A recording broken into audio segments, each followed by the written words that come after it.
Let's do it. Hey guys, it's Deke and Will, where we try to simplify fitness and help people to take control of their lives. We've got two orders of business to talk about. The first is goddamn Will. You're Fat looking- loss. Right. Yeah, of course. Not that Will looks like a tank right now. Fat loss. So, so we want to talk about fat loss. Now, most important thing with fat loss that you need to get your head around is you need a calorie deficit, right? If you're not in a calorie deficit, you're not going to be losing fat. It doesn't matter what fat diet you're following, what exercise you're following, anything, you need a calorie deficit. The body's pretty cool, the human body, but unfortunately we cannot break thermodynamics. If energy in is greater than energy out, we're going to gain weight. Yeah. If energy out is greater than energy in, then we're going to lose weight. Yeah, it's that simple. Obviously there is liposuction, but we're not recommending that at all. A lot of people have a little bit of a thing about metabolic down regulation. So essentially, as you have a calorie deficit, your body shifts to then burn less energy. That's kind of a misnomer. Do you want to elaborate on that? Yeah, so metabolic downregulation is a real thing, right? So you've got comp prep athletes that get down to 3% body fat, things like that, right? And when they get down to that point, their body does start conserving energy at all costs. But it's not as big of an issue as most people think it is, right? So most of the time it comes from a downregulation of neat energy expenditure, which is like your non-exercise activity thermogenesis, right? So things like stepping, if you're like me, you tap your feet all the time, things like that slow down. Some people can drop their steps by, thousands of steps a day by dropping their calories down without even really knowing about it. Obviously, when you're in a calorie deficit, your body can then start to shed its muscle mass as well. And that is another cause of metabolic downregulation, if you will. Absolutely. So those are two things that are important to kind of really think about. But when it comes to those things, there are two very simple things you can do. Monitoring your steps and exercising properly. We'll go into more detail about that. I've got a great story.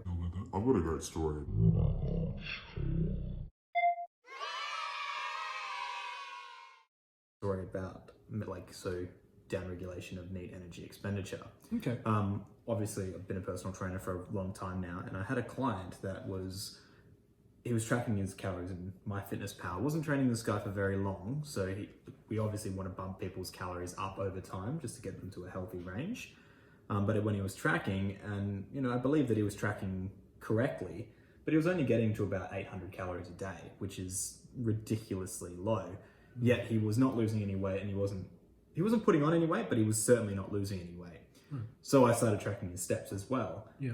And you wouldn't believe it that over a span of 2 weeks, he did not crack 1,500 steps in a day. Right. Except for 2 days, both training days with me. Right. So his energy expenditure was just so low. He just wasn't doing, he was basically doing nothing all day. He was pretty much getting close to his basal metabolic rate. Right. Just laying in bed all day.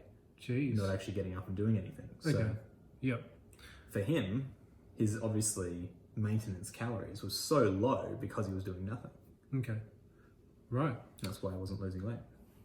800 Yes, calories. Yes. Wow. Well, there you go. Very low. Make sure you track your steps. A really, really good way to look at things generally in fitness, we call it the 3 pillars of fitness, right? So the 3 pillars of fitness are exercise, nutrition, and sleep. You get those 3 things right, and generally for whatever goal you're trying to achieve, you will eventually get there.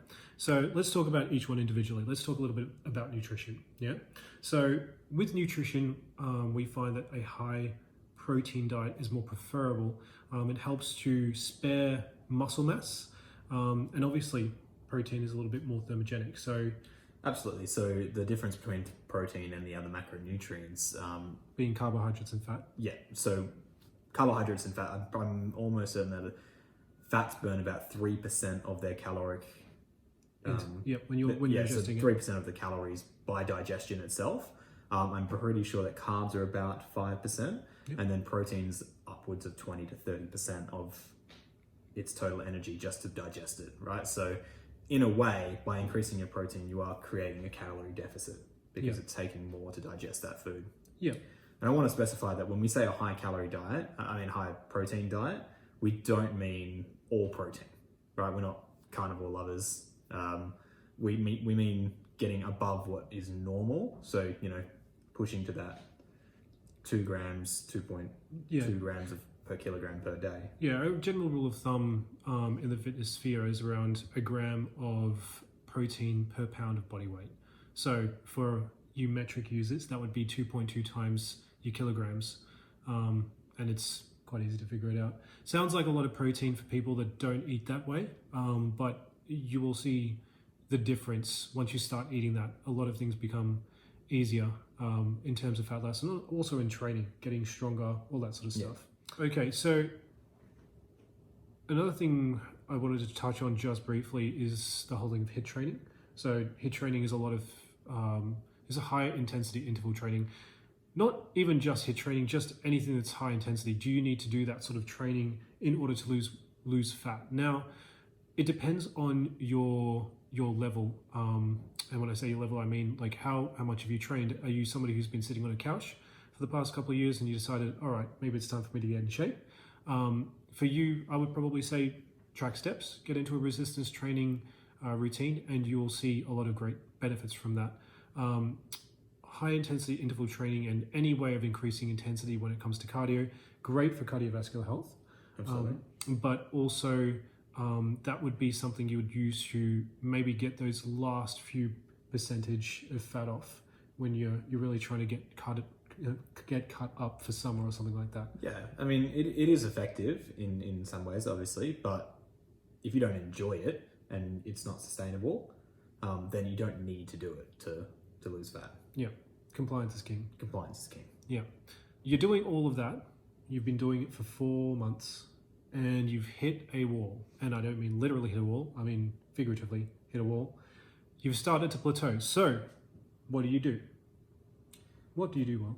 Well, so obviously there's a lot of different ways of going about it, right? So hopefully after that period of time, you have lost a significant amount of your body weight, Yep. right?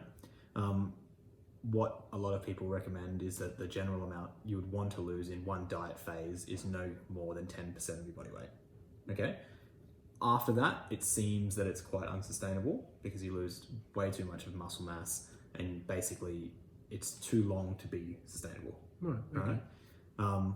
So you would maybe want to go into like some sort of a maintenance phase before going back onto a fat loss phase.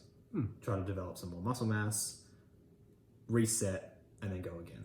Okay. That's one way of doing it. Yeah, no, that's a really, really good idea. It's kind of not really something I would have thought about, but looking at it generally, you see people going through cycles. So you do cycles of cutting and then of muscle gain, but that is a very, very good rule of thumb to use, especially for somebody who hasn't really thought of that before.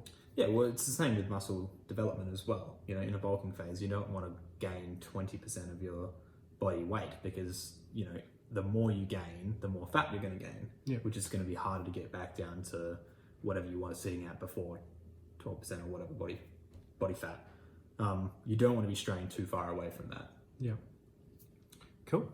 With the plateau, obviously you need to be honest with yourself. Try and figure out what exactly is going on. Have you been tracking everything? Are you tracking your meals? Are you tracking your exercise? Are you sleeping properly? If any of those things, any of those numbers are off, obviously be honest with yourself and kind of figure out what you need to do to get to the next level. If the other thing is you've lost motivation, then you need to kind of revisualize your goals and really figure out and synthesize what you're wanting to do. Because when you think about it at the start of your journey, right, you knew what you wanted and you had all of this bubbling energy to get started and you had that reason for why you're doing it.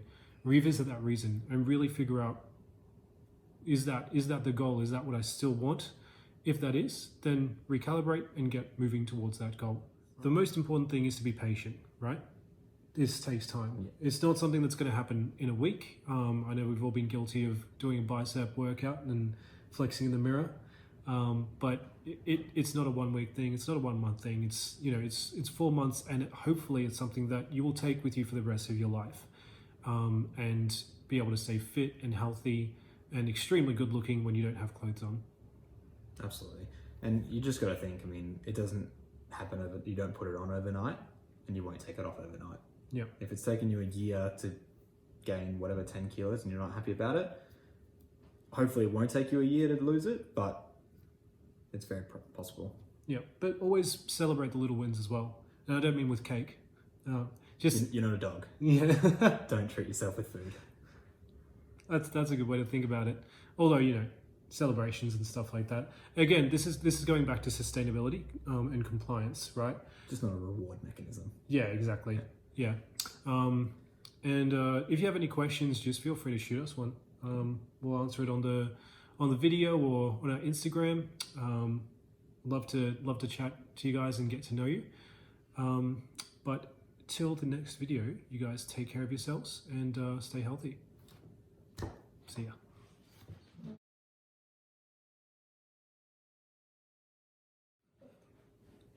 Hey guys, it's Deke and Will, and we're here to talk to you about two things. Hey guys.